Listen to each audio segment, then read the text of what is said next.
The story begins with a boy driving his Ferrari to school. He is none other than Shen Yuan. People snap pictures, shocked. Soon, a stunning girl steps out of the car, and nearby guys start whispering, "This bastard just enrolled and he's already dating the second-year goddess?" A guy with glasses mutters, "Life's easy when you're born rich and good-looking. You just pick who you want." His friend disagrees. Shen Yuan isn't picking someone, he's picking everyone. Even the first-year girls aren't safe. Shen Yuan walks beside his date, who holds herself with confident posture, chest up, eyes forward. Other girls watch, jealous. One, applying lipstick, says, "Don't give up, opportunities must be created." Meanwhile, the Shen Yuan is just enjoying life.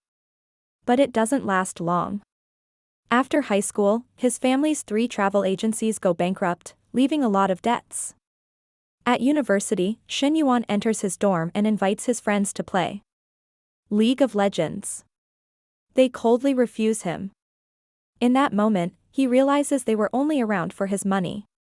His parents and sister now live in a tiny place. He's stuck in a dorm. All the freedom he once had is gone. Then comes the final blow. He meets his girlfriend, Zhou Wanting, leaning against a wall. She casually breaks up with him, saying she hopes he finds someone who understands him better. Shocked, he reminds her they've been together for 3 years. She replies, "Our relationship was never about love. And don't ever call me Ting if we ever meet again." As she reaches for a car door, he stops her and asks her to return the designer bags he bought. She snaps, "After 3 years, I deserve to keep something." He suggests one last adventure, but she curses him and tells him to go to hell. Just then, a guy in the car calls her Ting and tells her to get in. He turns to Shen Yuan and mockingly asks, "Need a ride?" Shen Yuan realizes the irony. She hated when he used names, but now she doesn't care. He politely declines, saying he lives nearby.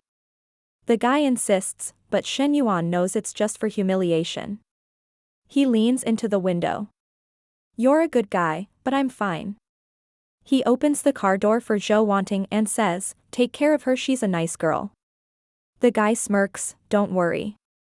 She's in good hands." Shen Yuan smiles. "Good. Then it's useful for you to know that she prefers doctor and police officer." Roleplay. The guy slams the door and drives off, furious.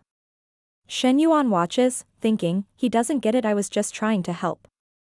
He still wishes Zhou Wanting the best. They're nothing to each other now.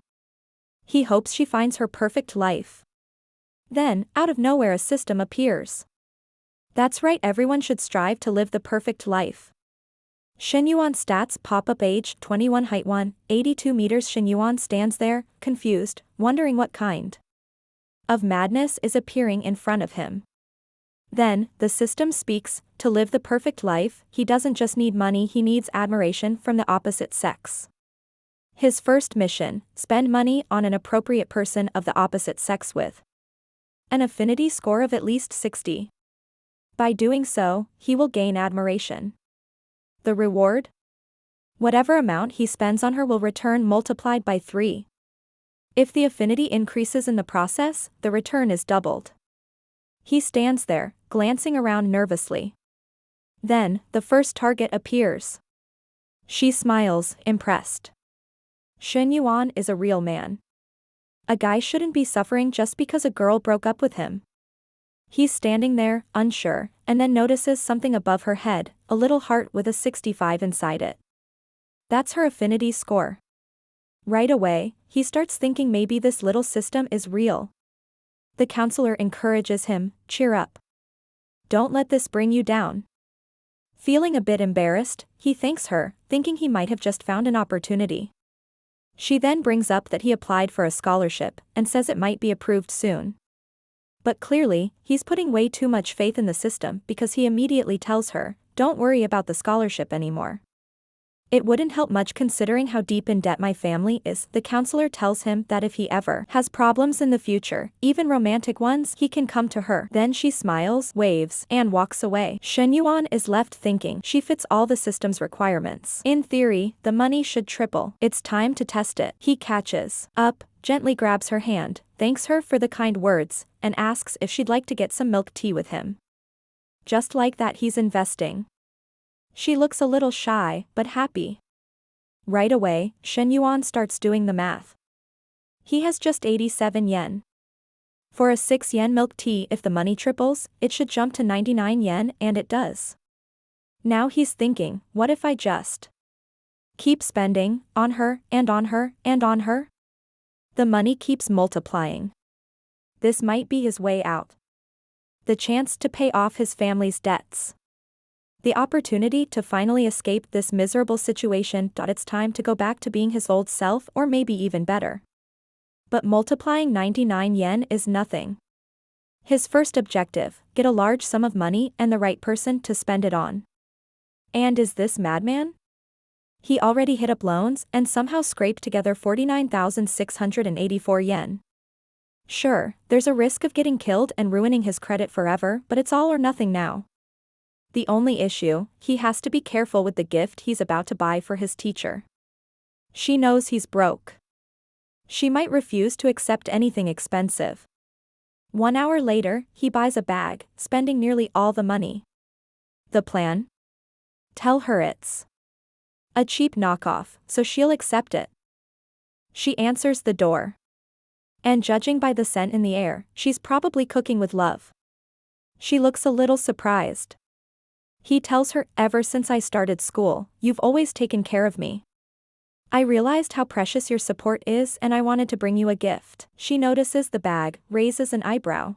This looks expensive. She immediately refuses, saying, as a teacher, it's my job to support students. You don't have to do this. But Shen Yuan, ever the smooth liar, reassures her, don't worry. It's just a fake bag. It only cost 200 yen. I just want you to accept it as a token of appreciation. She hesitates. It would be rude to refuse something so modest. So finally, she says she'll accept it. But when your birthday comes, I'll return the favor. Suddenly, smoke starts coming from the kitchen. She rushes off. And this madman? He doesn't waste a second, he walks right in.